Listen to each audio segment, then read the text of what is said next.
I'd like to thank today's sponsor. It is the upcoming cinematic novel, David Paul Powers and the Quest for the Child Crystals. It is a cinematic novel, and it reads like a novel, but it's got the heart of a screenplay. It's got a fun, easy-to-read style with healthy portions of camp and pulp mixed in. It's meant to be enjoyed by the 11-year-old in all of us across generations. It's definitely something that my daughter would love, and I'll tell you why. The author, Jason Schreiber, took Star Wars, Back to the Future, Superman the movie, Goonies, Indiana Jones, Dark Crystal, MCU, DCU, the list goes on and on and on, hence why I'm talking about it. And he threw them all in the proverbial writing blender, added a ton of flavor, and came up with the next great epic series. Now, don't get me wrong, this is a very original story, but all of these stories are baked in, things that you know, things that we love.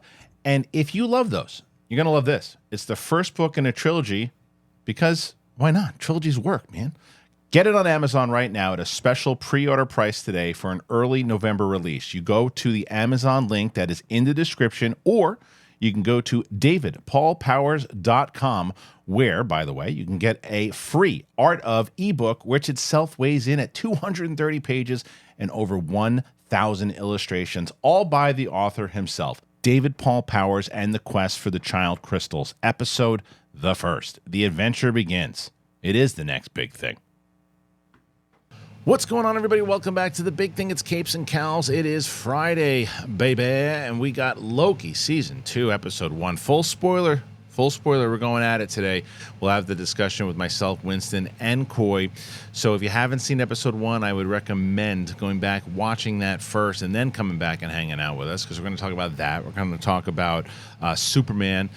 That's right, the new Superman with James Gunn. He's got some art, some other things. There's some Marvel stuff. How's that movie going to do overall? What do we think? There's some other news potentially with it. There's some Werewolf by Night stuff. There's stuff inside of it, and it's about, I feel like this is the calm before the storm.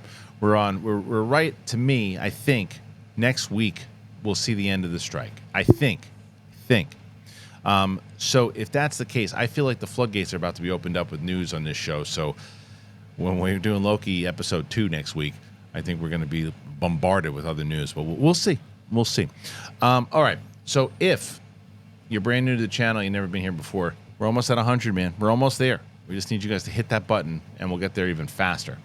Apple Podcasts, Spotify, anywhere podcasts are found. All right, everybody. It's Big Thing. It's me, Winston and Coy. Let's do it.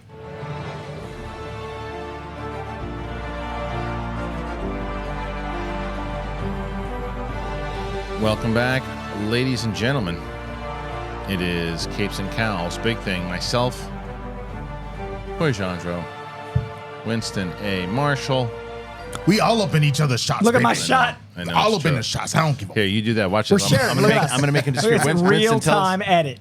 Oh, yeah. You know what? I went to Winston. I need somebody to talk. Coy, go ahead. Always need somebody to talk. Guys, the thing about what's about to happen is the SAG strike might be over as soon as Monday. They just met on Wednesday. They are having a little day to in-house talk Thursday, going back negotiating Friday with a plan for hopeful final resolutions on Monday, which means I agree with Kristian. This could be the last quiet-ish news day. We've already got people going back to work aggressively with the writer's strike ending. Not only do I see a lot of commercial breakdowns going out, but there's a lot of news with showrunners getting picked up. There's a lot of people getting back to work, like James Gunn going to Atlanta and working on Superman. And we are all getting back in the action because Kristian has set up the shots.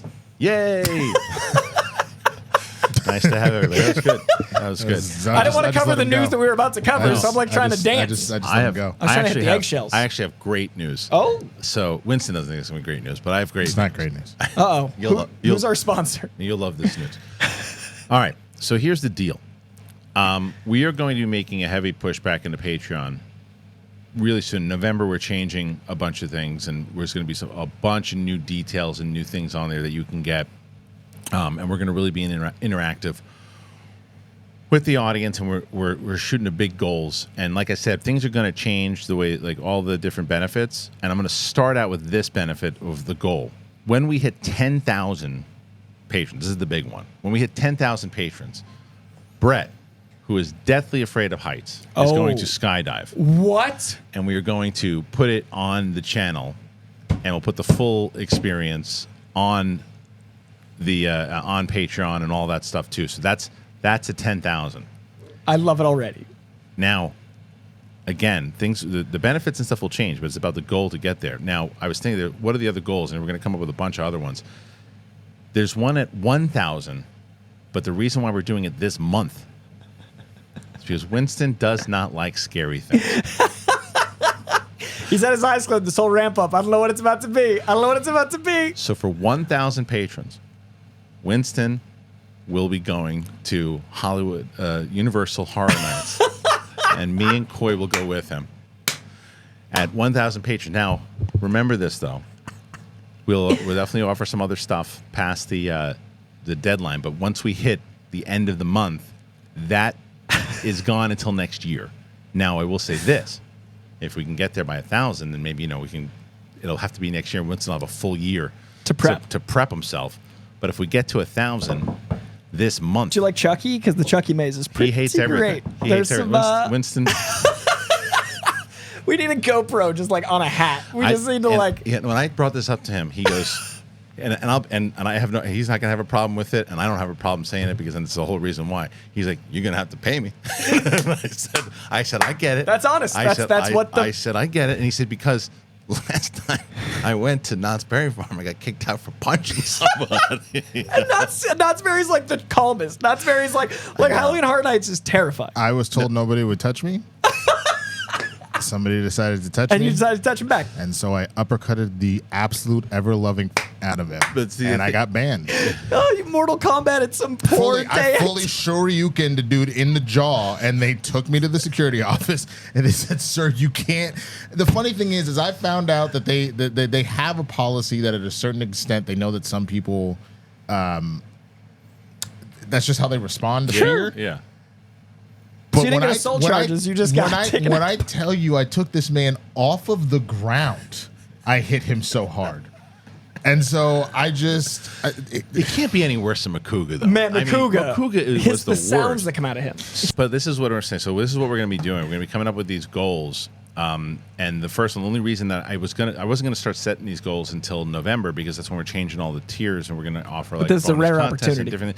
We only have up until the end of this month until it ends, and then like I said, Mike could probably get us tickets. Like I probably get tickets from Universal, and if I have to buy them, I buy them. But Winston agreed to do it. And amazing. But the thing is, people got to sign up ASAP. Yeah, because I mean that's what, 3 weeks. It's 3 weeks. Yeah. So it's Patreon, and we're going to be really active on Patreon, though. Coming in November, we've got a lot of things coming in November. So why is my blood pressure going up? Just in anticipation. You think it's going to happen? Do you think it's going to happen? I think it's going to. I mean, if I was a fan of this show, I'd want to see it. We're only at like 350 right now. It's though. not. We'd only, have to triple. It's not only. It's not only that. It's funny because I told you that I didn't see it. I just ignored your text. I was like, that's fucking stupid. Okay, and I just pretended like I didn't see it. Well, and I got stuff. I'm curious. For you, we got to figure stuff out. Like Brett Sheridan skydiving at 10,000. Amazing. That's going to be, once we get past the 1,000, that's going to be like the heavy kind of drive towards it. But because I talked and again, being up front, I talked to Frankie Alvarez, who's at the Basement Yard, and he's like, dude, we do like incentives and we do things where we really get, because I want to get the highlight of like Schmodown and Schmoes was like how connected we were with the fans on that side. It was community. Too. That made me keep doing it. They are here. Yeah. But I mean, there's something about the Patreon in general where you're so connected to them. And as people ask me, what about the website? You still doing the website? Website's going to be for like just live stream only stuff, right? So like when it comes to, we do those live Q&As. I do one-on-one sessions with people. We do like these 15 minutes one-on-one sessions with people. That's what the website is going to be. Like if people want to sign up for that, and we'll be able to, and if we do live events, we're going to do another comedy show. Flappers, you're thinking? Yeah. So that's probably December. So if people want to watch that, and if they're like, well, I'm in Detroit and I can't watch it, they can watch it on the website. There's Patreon's the community again, like Schmodown was. It's going to be a la carte on the website for stuff too. But the Patreon's going to be like exclusive. You'll be able to basically get Capes and Cowls if we record these on Thursdays. So you'd be able to get Capes and Cowls on Thursday. And then on Friday, people that are just on the channel will get it. And I'm going to basically, it'll force me to have to edit quicker, but I can also make sure that people are going to now get episodes in advance. We're going to have other things. There's going to be a lot of good benefits. I'm working with PLD on it. We're excited. So once again, if you guys want to see it and you sign up today, it's the first thing in the description. It's the link, patreon.com/thebigthingshow. And if we get to 1,000, Winston A. Marshall, myself, Coy, and probably Brett, because we're going to need a cameraman.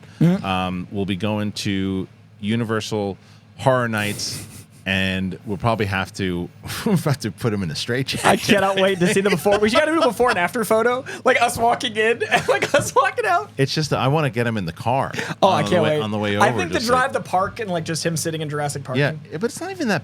It's not even that scary. You think it's hard for him? Probably, yeah, if he thinks not scary farm, not scary farms like kids can hang. Right. Like I think it's scarier than not scary farm by like an exponent. Maybe. So therefore, like if he's that afraid in advance, if he Hadoukened a guy at a kids park, I do think there's a fear for the Chucky kid running around. Fair enough. I also think like running into Mike is going to be great because I saw Mike. I went to the preview night and Mike just like lurking outside the house. But the good news, Winston, is we'll also be able to get you a drink and stuff there too. Very necessary. Yeah. No, I mean, look, if He looks so sad. He's already So sad. Dude, look, I'll give you. Here's the one thing. Yeah. There's only about 345 people on right now. Do I think we'll hit 1,000 by October 31st? I don't think so, but I do think we'll hit it. And I think that if we make that a goal for maybe even like next year, Love that. that if it goes past it, like, so, I mean, if that's one of the things, the same deal stands with you and I. So it's like if it hits 1,000, then you'll go next year. But if it gets to that beforehand, you're going this year. Can we just go to like an elementary school haunted house? Like, dude, I'll tell you, the one of my daughters is pretty scary. You probably more scared. And then you wind up taking out her kindergarten let's teacher. get and that's his the end of children. it. which Or- is fine, and then she passes. She passed out. kids got blackmailed the rest of her school Yeah. career. All right. Anyway, so that was that's kind of what we're doing there. Let's get into the actual topic itself. even know if I Loki wanna season talk. 1. Now you broke it. We should have I saved know, that for broke. the. Have you ever heard of 17 Door? I'm going there on Sunday. They can electrocute you. They put like cockroaches Well, all over that's- you. yeah, They That's put you like. white people. That's shit. true. No, that's true. What are you talking That's true. about? Like it's I the wouldn't do whitest that. thing. I I'm wouldn't- getting I white, would- I but wouldn't you wanna might do leave that. whiter than me at Y'all Hell and are Heart Nights. so You're gonna leave bored. like. You were that bored that you're gonna let someone put a cockroach in your mouth pretty and gross. tase I'm gonna your go for a ass? Adrenaline. The last guy that hosted Fear Factor is now the biggest media conglomerate in the world, so it worked for somebody. Yeah, but he was getting paid for That's it. true. He was on the other literally side. getting He wasn't paid. touching the You are doing it. cockroaches. You That's are true. paying. I'm not paying. Someone to put a bug in your I got mouth. invited. I'm not paying. Someone else is paying for you to have a bug in your mouth, and you're not getting the money. That's true. That's real. I'm trying to think what it would be to. We gotta come- Electrocuted. I'm just curious. No, I want to see what it's because like. I want to try to think what it would be like. What is your biggest fear? Snakes.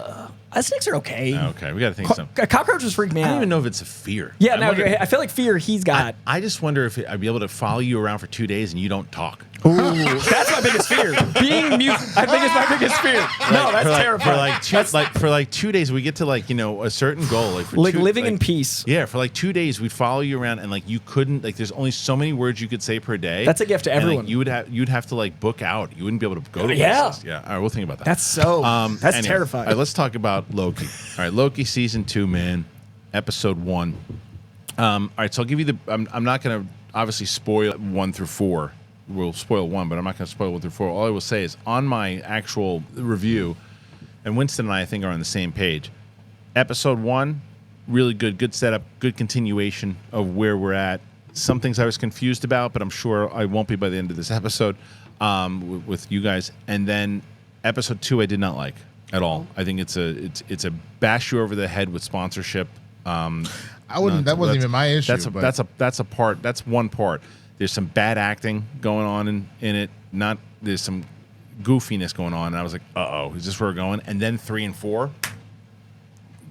Four is one of the best episodes of TV I've seen in a long time. I agree. Yeah. I want. Obviously, we're not going to get into that, but like the ending, I was like, "This dude, is all I get to watch." That's exactly how I felt. By the end of 4, I was on the edge of my seat, going, "No, what?"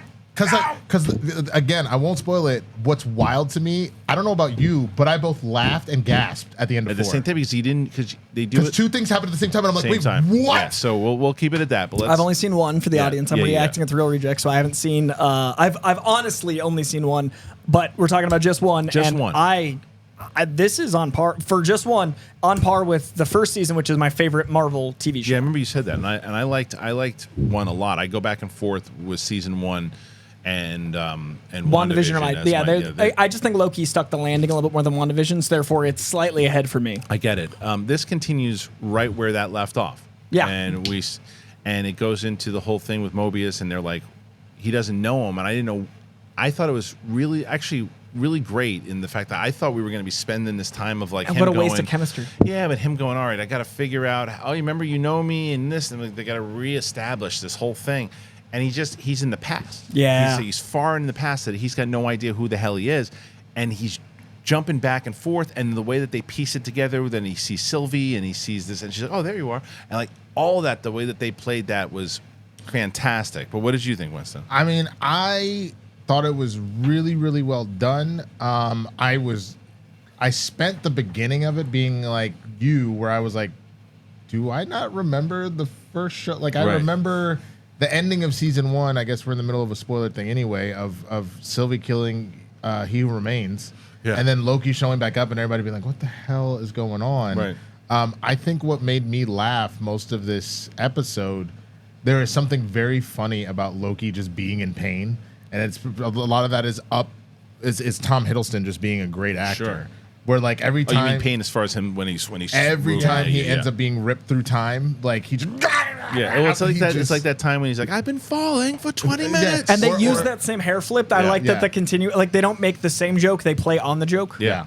I mean, the same thing that happened with like him ranting at Hulk and Hulk flipping him back and forth, puny god, and he's just like, He takes a beating. Very, very good at getting his ass whooped, which is funny because that really is like Loki in the comics. He will like do horrendous things and he will get his ass whooped, but he's a god, so like he can withstand a lot of it, but he still loses. Right. So there is something specific about putting almost a humorous tint to the fact that like he can withstand all of this, but he's making it funny. Like, and what's speaking about funny and speaking about just what a great addition to the show with Ki Hui Kwan as so OB, and he's so good in this role, and it's so interesting that this is the role he gets like after his Oscar-winning performance in Everything Everywhere All at Once. He's in another multiversal. Yeah. As somebody who only recently watched the Indiana Jones films for the first time, wow! I was 1,000% getting Ki Hui Kwan from Temple of Doom. There's The gadgets and like the playfulness. I will say I don't remember which episode it is again, but there is a specific nod to Indiana Jones in the Temple of Doom. There's one nod. It's also exactly the combination of his two characters from the Goonies and Everything Everywhere All at Once. I feel like the Goonies meets Everything Everywhere is this character, so it's nostalgic, but it's new and exciting, and it's multiversal, and it's exposition heavy, but he's so charming and endearing that you're invested. And there's these lock-off shots where it's him talking, and there's all the tech behind him, and then it jump cuts to Loki, and there's two circles. And it's this really cool play on like time being circular, where they've got these two different circles before them and behind them, and then Loki jumps back in time, and then they have that element of the time and memories being planted. But it's all while there's circles as imagery, and I thought it was really clever that Justin and Aaron are playing with not just jump cuts and time and memory and displacement, but disorienting camera angles to make you feel like you're Loki, but you're so grounded in Kiki Kwan that you don't mind. Like without him, it wouldn't work as well. No, he really works. Did you say Kiki Kwan? Yeah, I meant to. Yeah, I did. It's Kiki Kwan. I'm just saying. It's Kiki Palmer's cousin. No, that's what I was saying. It's Kiki Ki Hoi Kwan. It's Kiki Kwan, baby. Ki Kwan. Ki Hoi Kwan. Sorry to that grounds man. us. I do not know that man. I do not know that man. Well, he was that scene in general, and I love the way they played with time. And it's always a pet peeve of mine when they do time travel stuff and like something happens and the person doesn't remember it, and as he's talking, he's like, oh, he's like, well, that did happen. Yeah. And as it's happening, it's happening at the same time. I loved that moment. I was like, I love the way they played with time in that particular one, and the way that the TVA is playing, and the way that Obi has just been there forever. First visitor in 400 years. And the way that they play that throughout it, they just play it really well, and they set it up, and I will say that I think that the chemistry just between Hiddleston and Wilson is out of control. This kind of detective story they're doing, and it was one of the things that I mentioned.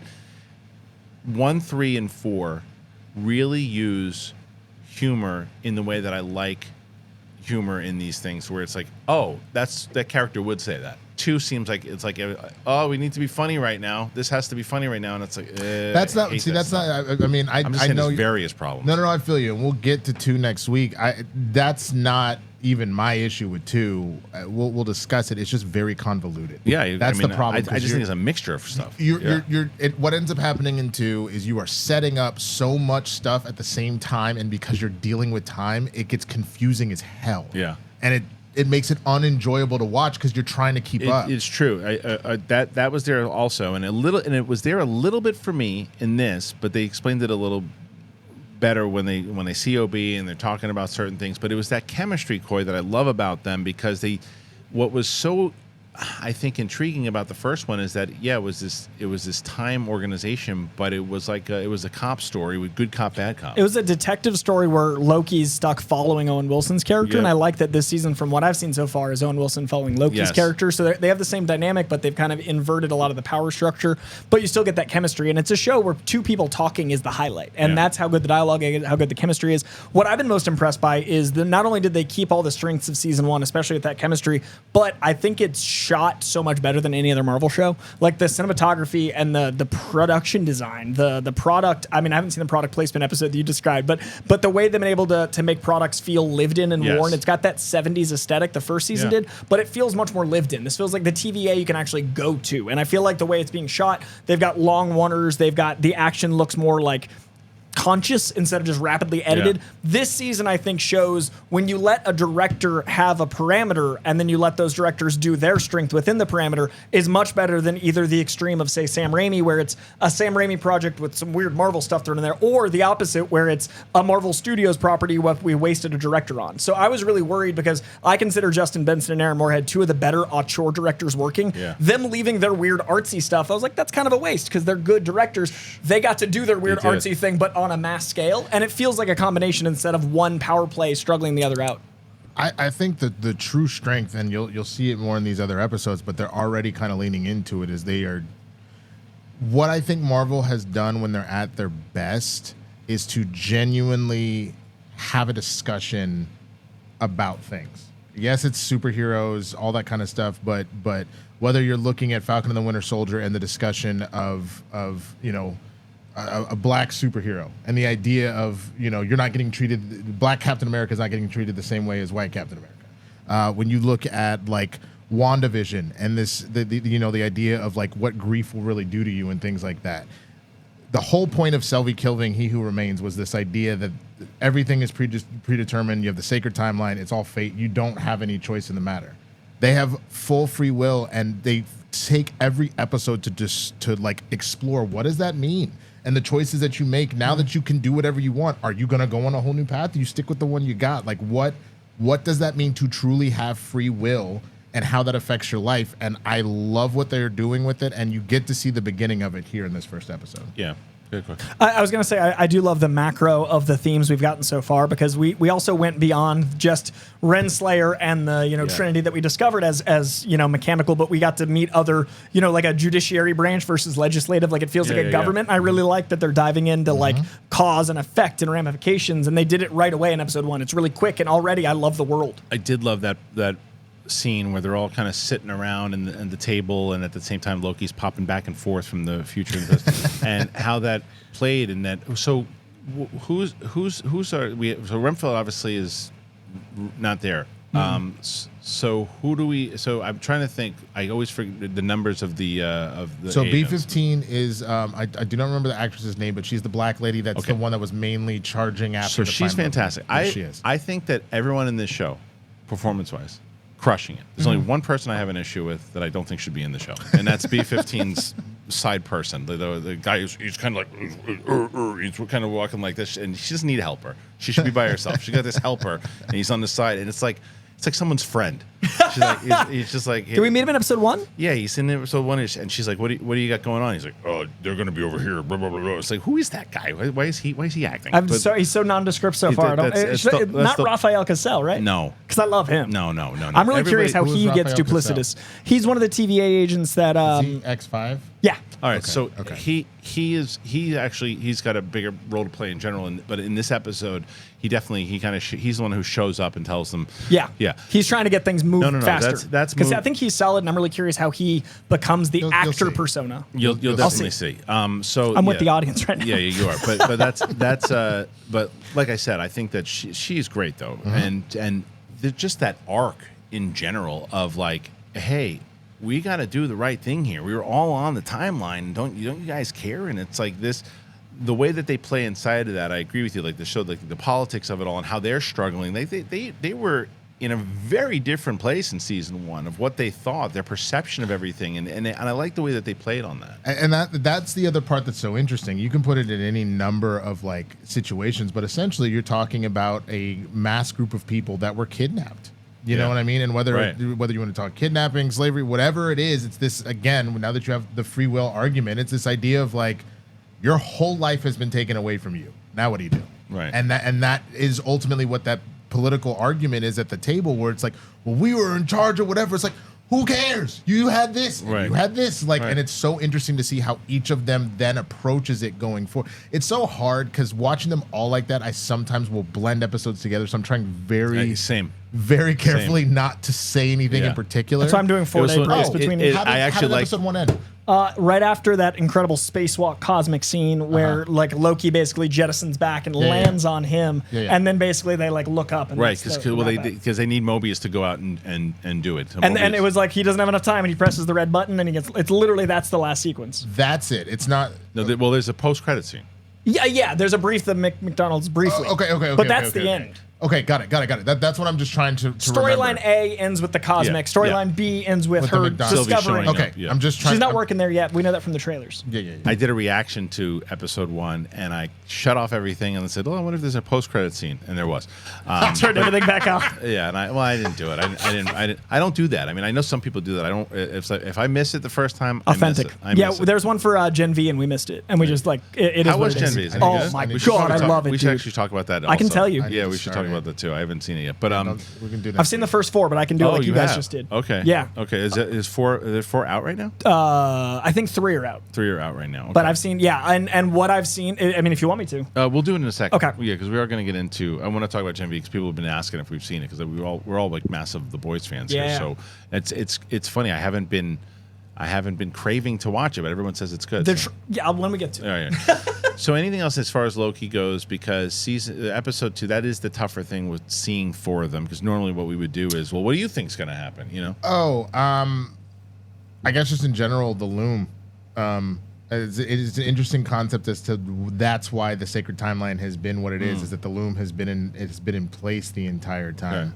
Okay. I also thought it was explain that to people. Yeah. So one of the things that ends up happening at one point, because Loki's trying to explain to everybody in the TVA like what's going on, is that no, it wasn't the timekeepers, because they were like, we have this alien head on our desk. Right. It's like it's this guy, and they take one of the pruning sticks, and you can see it was all the Kangs sitting there, and them trying to piece that together and figure that out.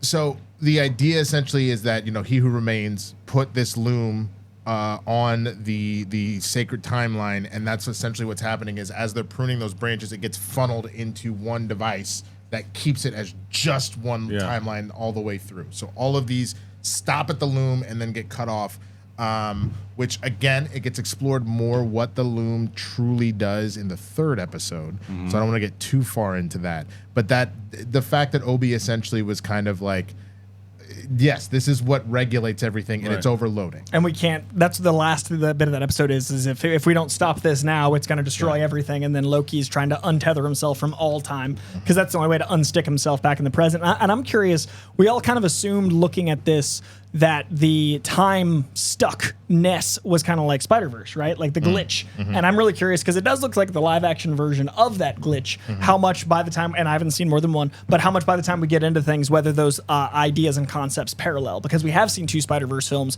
where that glitching does kind of tie into things and how they'll translate that into live action. I can say... don't say anything. I can say nothing. Yeah, we'll find out together. Yeah, audience. You should. I'm so excited. I love. Episode 1. I'm deeply in love. Yeah. So it's what I will tell people is this, and I hope that myself and Winston are wrong. I hope that you guys love episode 2. I really do. What I will say is, if you feel the same way that we do, stick with it. Don't bail on it. Like, go to 3 and 4 because they're fantastic. If episode 2 messes with you, remember the Cowboys got their asses whooped in week 3, and then week 4 we came back and crushed Bill Belichick. You just got to remember sometimes you have an off week. It's true. I'm telling you though, because I watched 1 and I was like, good. We're back in it. And then after 2, I'm like, maybe I got fooled. Maybe we're just kind of doing the same thing we do with all these Marvel shows. Because I was like, I did not like 2 at all. And then when 3, and I was still coming out of it with 3. When 3 pops in, I'm like, I'm like, okay, all right. And then I realized how much I liked 3, but 4 is 4.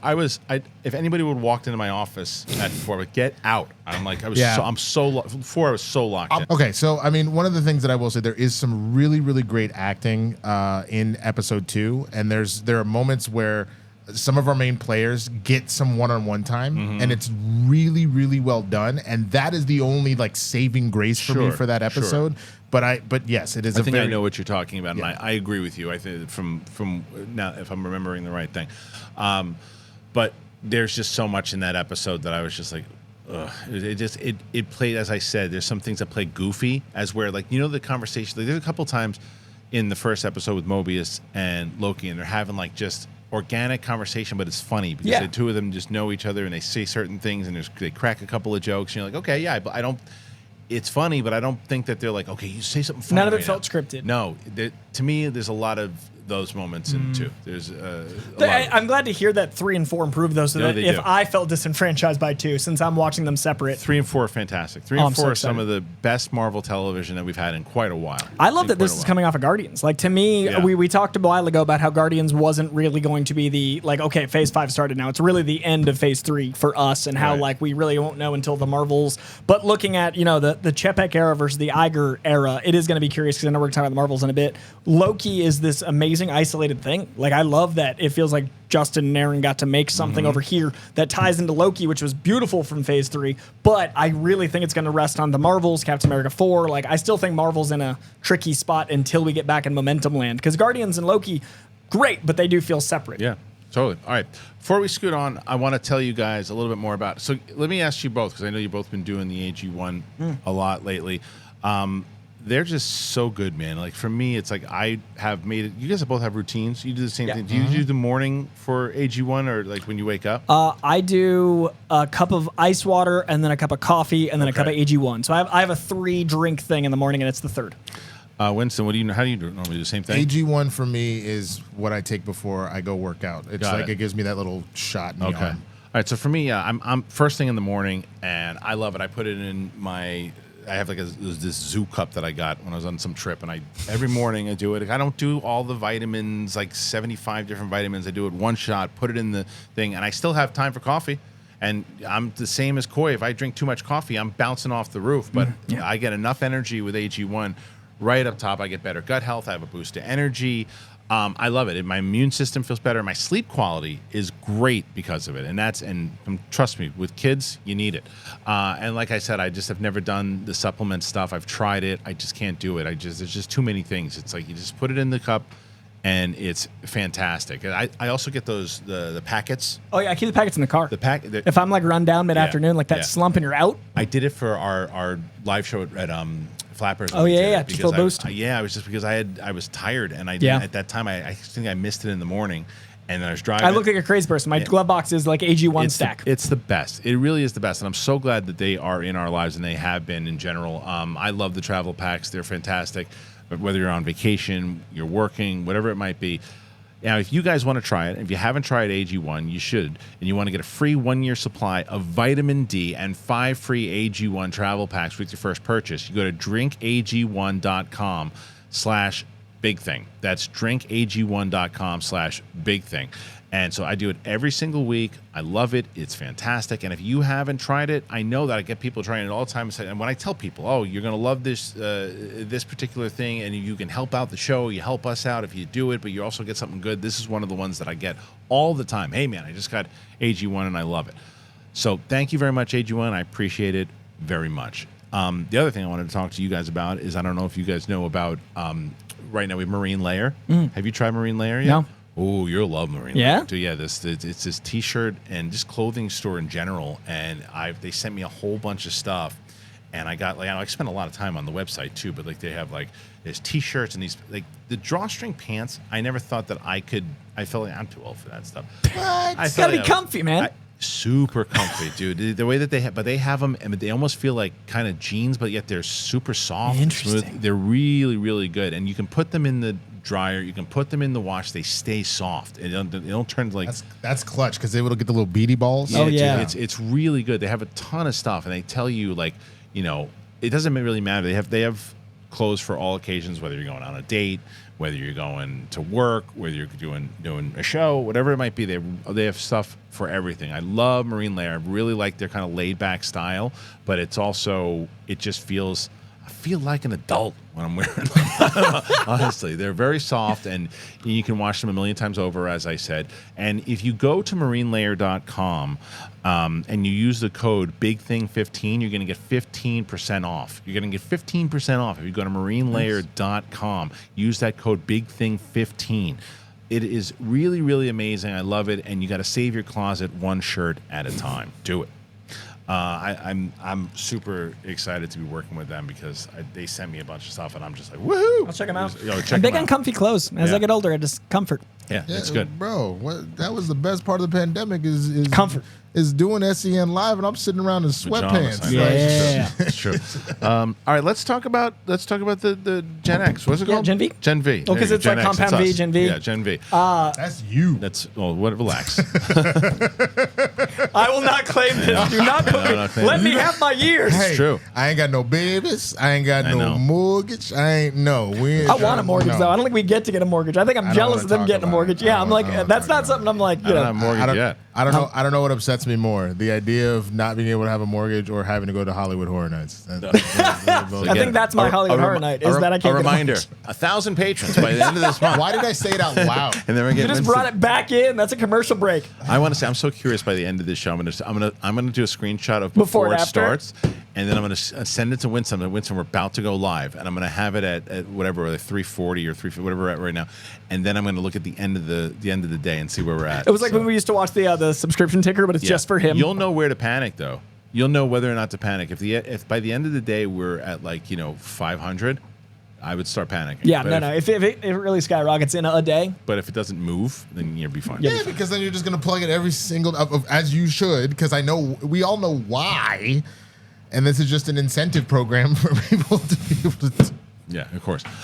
Anyway, I'm excited. Yeah, me too. Gen V is so it's a combination of obviously Gen Z and Compound V. It's a clever name. I am now he's claiming injury before we get in there. Look, man, all I know is there are certain angles I can't have it at, and I was like, do I just go real quick and just sacrificial? Well, the problem for you is that now the way we've set this up is that you're gonna have to do it next year. Your leg will be fine. Yeah. And worst case scenario. Yeah. So, all right, go ahead. So Gen V, I wasn't watching the trailers because this was one of those things where I trust Eric Kripke. I love The Boys. Yeah. I think we all love The Boys. You watched sure. it more recently, and we knew you'd love it, and now you're with us. I love it. My issue was since I did trust them so clearly, I was a little worried about more about the spin-off nature. Like, would it be essential? Would it be something you need to catch up on? It does a really masterful dance where it references up to season 3's ending. Like, really? You need to have watched it. So it doesn't ignore that it doesn't ignore the exists. world. Oh, okay. But I like that. it's not something that I feel like you won't enjoy if you haven't watched it. If you're like a younger audience, it'll make you want to watch it. Yes. Maybe. Okay. That's and cool. it's very much where The Boys satirizes pop culture and superhero lore and capitalism and all the things that it does so well. This does that, but from a Gen Z almost, and this is a compliment, but it sounds like an insult. It's hitting the CW stuff as much as the other stuff hits the comic book stuff. I see. So it's shot in a really fun way where it's satirizing subtly more high school and college CW era, but the conflicts are really fascinating. I adore it. Okay, because I didn't love the trailers. I didn't watch them because I knew I'd watch it because it's Eric Kripke and it's The Boys. Okay. But my concern had been whether or not these characters would be as investing because I love the comics. And what the comics do so well is like you're reading a comic. Have you read any of The Boys? No. Okay, so The Boys does this thing like Saga does where you flip a page and all of a sudden you've got like 5 new characters and it makes you love them before you turn the page or hate them. Like it's really good at grabbing you. So I was worried that this wouldn't have the 7 and I'd be like, who are these people? Right. It does a really cool thing where it's almost like the X-Men and this is like X Factor versus the main X-Men. Okay. And these characters are more our eye line and they subvert expectations because everyone sucks, no one sucks, and they play with who you're liking and hating. And the first episode has more twists and turns than season 1. Like it ends in a way you're like, oh, they did season 3 stuff. Okay. So it's really captivating. It's brutal. It's probably more graphic sexually Well, and violence. That's but what I saw, though. But I saw that in the trailer, and I was like, oh, because that was such a moment. I think it was season 3. In the beginning of season 3, there's that bit crazy moment, the Ant-Man moment. Yeah. Whatever. and when that moment happened, I was like, what in the world? Right? It's crazy. Yeah. Unexpected. And then they show this some kind of moment like that in the trailer of this, and I'm like, come on, we're doing this again. But I was going to say that this fits the tone more because it's more Okay. like a sex comedy. Like, think about like American Pie and Van Wilder All right. and stuff.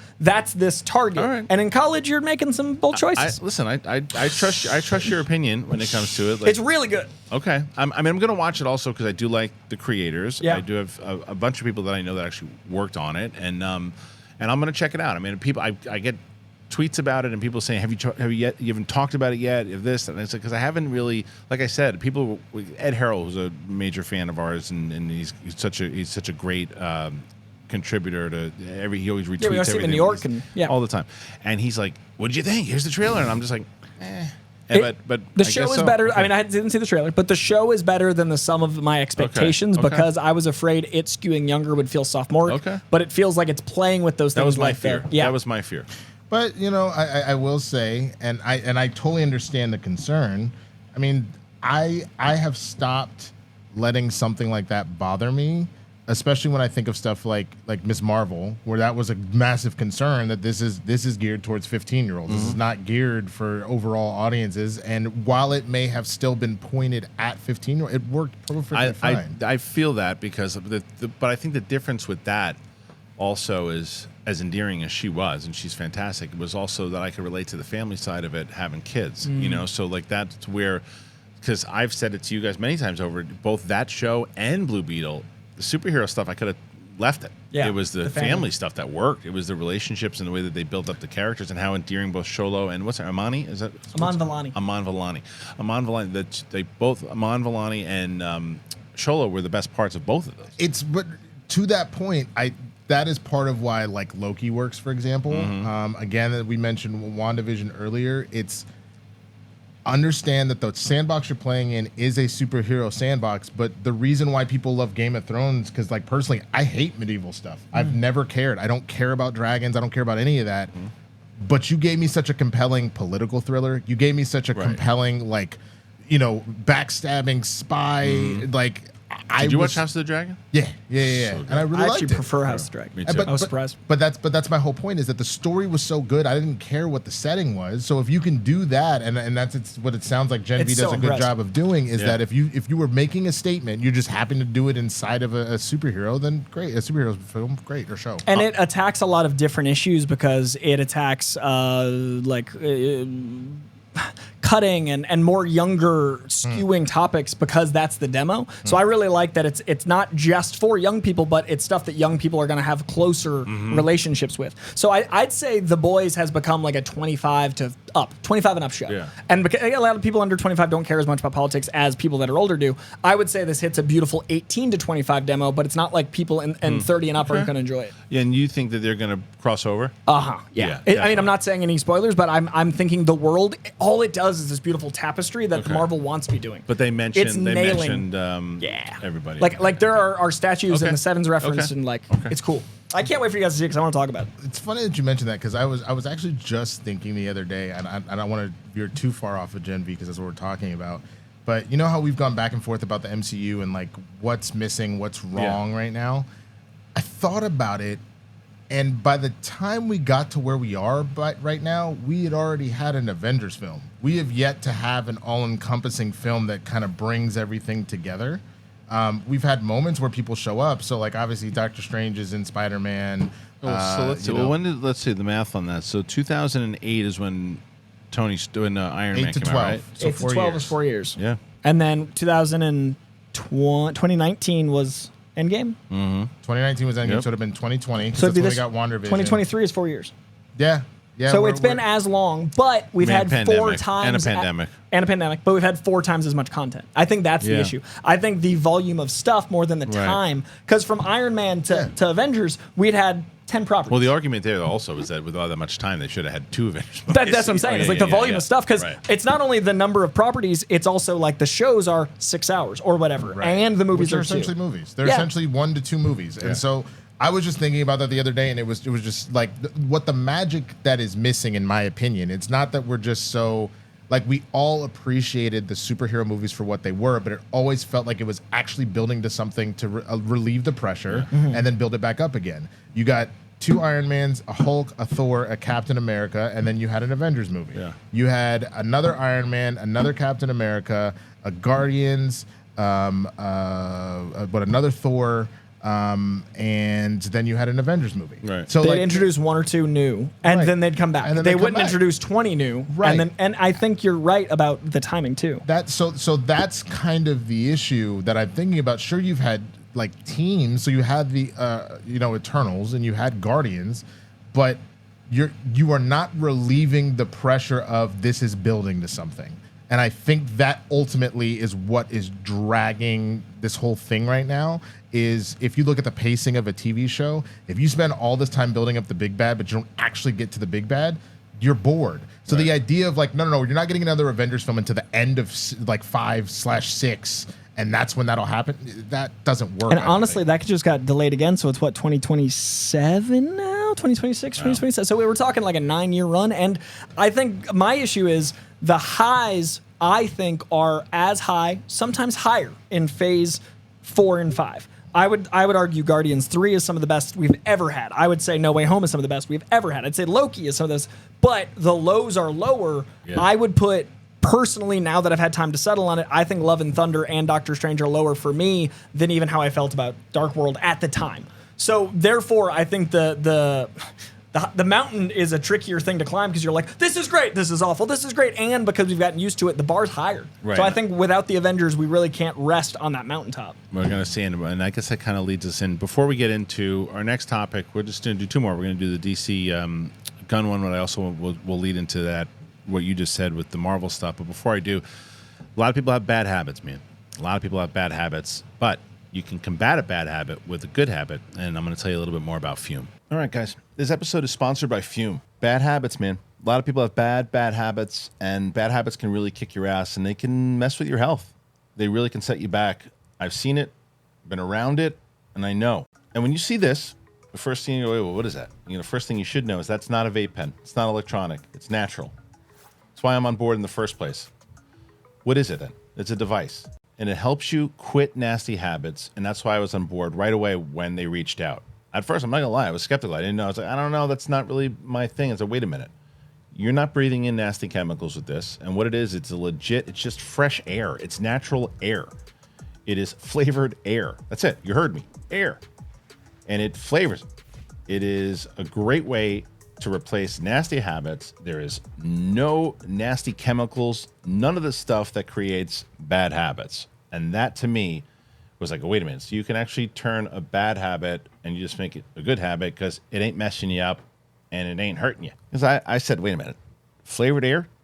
And I said, it just feels fresh. They sent me one of them. And I said, okay, great, cool. It's pretty well weighted. It's perfectly balanced, and it's very easy to fidget with. Stopping is something that everybody puts off because it is hard. But if you switch to Fume, it is easy and it's enjoyable and it's fun. Fume has served over 100,000 customers and has had thousands of success stories, and there's no reason that can't be you. Join Fume in accelerating humanity's breakup from destructive habits by picking up the Journey Pack today. Head to tryfume.com and use that code BIGTHING. You can get 10% off when you get the Journey Pack today. That's tryfume.com. Use that code BIGTHING to save an additional 10% off your order today. All right. Thank you again to our friends over at Fume. And I've been getting a lot of positive feedback from you guys regarding Fume. So I'm hoping that it's helping you out. So thank you again.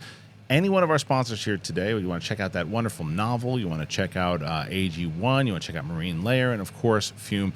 The link are in the descriptions. You can check that out, and I always pin the top comment with the links. All right. So, as we were just talking about before, Marvel's is coming out, and that's coming out in November. And we all think here, hypothetically, not hypothetically, we all think that the strike should be over. I thought it was going to be over by today. Well, I thought Friday, which is today, by airing. But not on Patreon. If you go on to Patreon and get to 1,000, you'll be able to get this on Thursday. The cutaway, the speed point cutaway was so good. I saw, it was a 3-step thing. I saw you say it, and then I saw you go, wait a second. And then as soon as the light bulb was lit, imaginarily, button, point, and it all. So I'm just going to be like upset like 3 or 4 times an episode for a month, so good. Cool. You know what would be great? You know what would be amazing if on like October 28th, we're doing the show, whatever it is, and It it's like, bings. and it's at like 9:98. And we've gotta go the next night. checking it's on the live In ticker real time. as we're doing it, and then it's just like, and then I've got to make like a really quick phone call to Mike to get us there like the Tonight, next can we day. go to, because you know Yeah. the 31st is sold out yesterday. Hilarious. But yeah, let's go to the 28th. All right, so the strike itself, we all thought it was going to be over by Friday. Yeah. Now the new report is that they're negotiating on Friday into the weekend, and then SAG put out a memo that said they're going in on Monday. Yes. I think that means that we'll midweek, next Wednesday to maybe even next Friday, we've come to a deal. I still don't think we're going back to work until like November 1st. I think that's going to be where we look, and that allows us then to start promoting stuff though for this movie. But go ahead, Winston. I would say the only thing that goes back to work. I don't think any productions go back to work, but I think the only thing would be press would start immediately. I think that is teed up, and I think that if that deal solidifies, because two things would have to happen, because it's the same thing that happened with the WGA. The WGA felt so good about the deal and obviously needed to be ratified by the members that they called the strike off. They said, we're officially recommending that you do it, and we're calling the strike off at this point, and we'll still vote to ratify.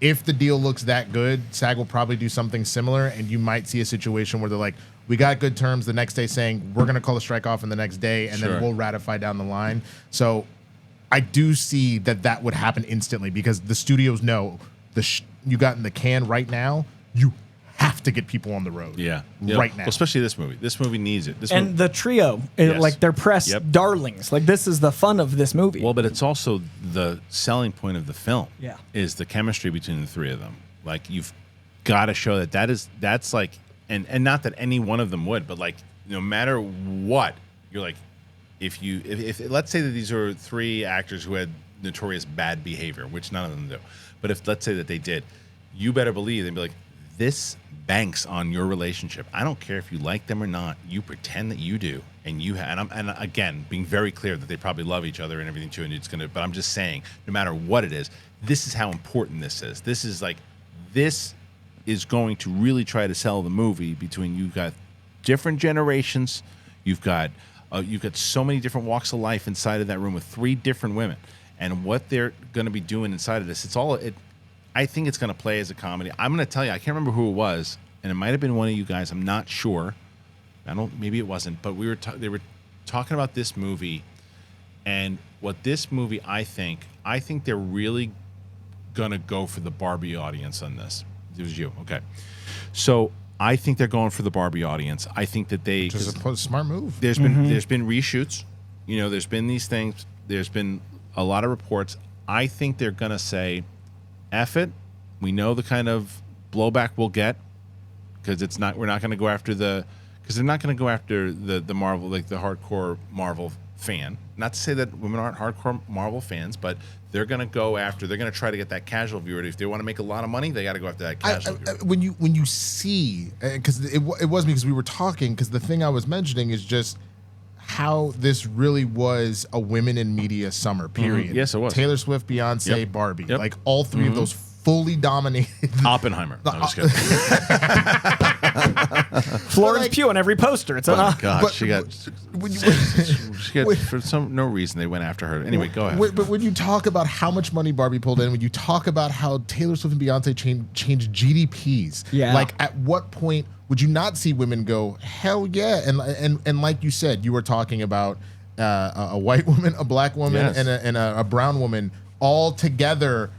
Like you're literally combining 3 different cultures, 3 different types of women. You mentioned all 3 different generations. Like as far as what the characters are playing, it looks like on paper a recipe for success, and that's probably why they're going to push that. It's imperative that they need the 3 of them to promote. They need to press surge. Yes. Like I don't think a lot of people realize in November there's a Marvel movie coming out. Right, Like not only do they it. need for the characters, but I think people need the awareness of this film. Because they haven't been able to put the full machine behind it, and that's part of the machine. I don't think that it's if they can capture that Barbie audience, and in the same way, because one of the things that they are facing with the casual audience is that superhero fatigue right now is a real thing. Back in the day, I used to be more so of like, come on, it's just a genre. A lot of genres get tired after a while. And the casual viewer, we're going to see everything. Yeah. A lot of people who are watching this show, they're going to see most things. Gangster films, westerns, things have ebbed and flowed. I think that's fair to 100%, say. And I think the mediocrity fatigue we've talked about a lot. And I do think we're like 70% mediocrity fatigue, 30% superhero fatigue. I would say it's slightly more on that side because of how well Guardians You're did. talking about me and you and him. No, I'm saying even casual audience goers, if they hear it's good, they go. Maybe so, but I mean, maybe so. But it's like right now, as far as cinema goes with the casual viewer, we're at a place where it's like another superhero movie. I mean, I talked to people about that. I brought up bringing up this whole thing about when I bring up the flash of it all. But the reason, like, what about Guardians? Guardians because it was so good. Yeah, but it was also coming off of 2 other successful Guardians movies. So this is a third inside of a franchise. Right? What is a brand new movie like a Blue Beetle? Right, Blue Beetle is kind of brand new and pretty good. Not great, but pretty good. Most people were saying, like you said, good movie. And casual audiences didn't give a shit about They didn't go, but it had the legs weren't great, but they weren't awful. It didn't drop like you Shazam need some did. press. You definitely needed press. DC had left a horrible taste in everybody's mouth. The Blue Beetle's a character that unless you're a comic book fan, you had no idea who he was. True. Like you needed the press. And I think the two things working for and against Captain Marvel or the Marvels is because Captain Marvel, people kind of look at it and they're kind of like, eh. Right. And because you had the dudes that were like, how dare Brie Larson. And so like you already, I think that is part of the reason why you push to get the Barbie audience. You already have people that want to see Brie Larson fail at this regardless. Yeah. So they're already gunning for that. If you again tap into a massive group of women that like have just been enjoying an incredible display of them just in media. It's a great strategy. It's a great strategy. If it works, then it's going to be to the moon type stuff. But the question is, because Barbie, you could see in general why, and it was also a mother-daughter story. It had a lot of different things inside of it that really, really worked, just worked. Will this movie have that? I don't know. I don't know if it will. It's a good strategy. I just don't know if it's going to work. But let's switch over to the last topic of the day, and I want to talk about this James Gunn thing. This is from comicbook.com. DC Studios' James Gunn reveals Superman covers decorating Superman Legacy offices. Superman Legacy director James Gunn revealed a Man of Steel makeover of DC's offices. On social media, the filmmaker posted images of their new wall art in the offices. Gunn showcased some art of Action Comics #1 and a host of others. There's some other favorites like Superman 233, Kryptonite Chains, and All-Star Superman, a major influence for Superman Legacy. For fans who really love the Man of Tomorrow, there's a veritable... For fans who really love the Man of Tomorrow, there's a veritable trove of references that you can pull from these iconic titles. With this movie, All-Star Superman is one of the titles that has people most excited about the movie, while Grant Morrison and Frank Quitely's work have already been adapted into excellent animated feature by DC. This live-action movie would represent an entirely different step. When audiences think of Clark Kent and Superman, they honestly reflect on the goodness and the heart of the character. It feels like All-Star Superman is one of the great modern stories that drills to the heart of who the hero is and why the icon has endured over all these years. So, I guess that's... This is the art that really jumped out to me as I was trying to like analyze and pull storylines and ideas that might come from it. Because I mean, there's the Supergirl, Woman of Tomorrow, which we know they're adapting, but including that in a medley of Superman has me hoping they introduce this Kal-El's cousin in this storyline in this movie. There's also some multiversal stuff. I don't think they're going to go there, but it's interesting to see a few of those storylines. There's also the New 52's newest relaunch, which is the brand new DC universe, which had a #1. I think they're on issue 5 now. So they just re-brought in the Superman title 5 months ago, and it's really solid and consistent. So it's great to see that up there. I liked seeing some of the classic runs down near the bottom. There's, like they said, the Kryptonite Chains. There's a lot of firsts, and there's also a lot of iconic stories. So just seeing Crypto, like we know that James Gunn's going to have Crypto, but like which Crypto? So what do you think really this cool. story is going to be? I wanted to ask you. I think it's going to be a Man of Two Worlds story. I think that what James Gunn does incredibly well is he does underdogs that are finding family. When I think James Gunn, I think of a man finding his family, because I think that's what James Gunn is. If you look at James Gunn's friends, he's gathered this incredible group of nerds in real life, and he's made a family of his cast members. A lot of people get mad at James Gunn for casting his friends, but if I could, I would cast and hang out with my friends every day, because you want your found family. So James Gunn does a really good job at making underdogs, which he is, and his found family stories, which he's lived through, translate to everyone. So I would personally have a Superman that is working at the Daily Planet and the found family of Jimmy and Lois and Perry as one, and then also his found family of Ma and Pa Kent, but also how that relates to the Justice League. So what you have is a man dealing with being two things and what the difference is in taking off the glasses. I think the reason we're meeting Mr. Terrific and the reason we're meeting, Hawkgirl and all these characters is to show what Superman's family is versus what Clark Kent's family is. So I think it's going to be a duality of man story. Huh. Interesting. I agree with that. There's a part of me that feels, because you're talking about the whole underdog situation, and I know a lot of Clark's main thing is like trying to make sure he keeps his powers in check. I could see it a situation where he's like shows up in Metropolis and Superman uses a little bit too much strength, and a fight he gets into ends up messing stuff up, and the Justice League don't mess with him. And so like you have a situation where like probably Jimmy is like really like, no, he's a good dude. And I think Lois is like, I don't know, I'm gonna get to the bottom of this. And Clark's trying to just balance the whole idea of that family with, trying to be Superman and what that means. Because especially if you're talking about legacy, it's the idea of what does the legacy of Superman mean? I can see a threat coming in that Guy can't handle, that Terrific can't handle, and the only one that can is Clark. And so having to marry that, where people are having to understand that he isn't a bad dude and he's just trying to find his way.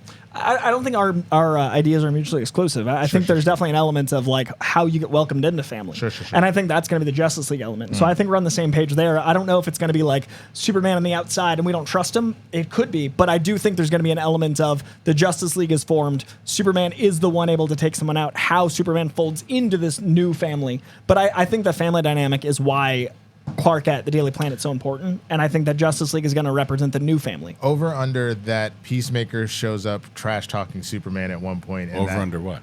I guess you have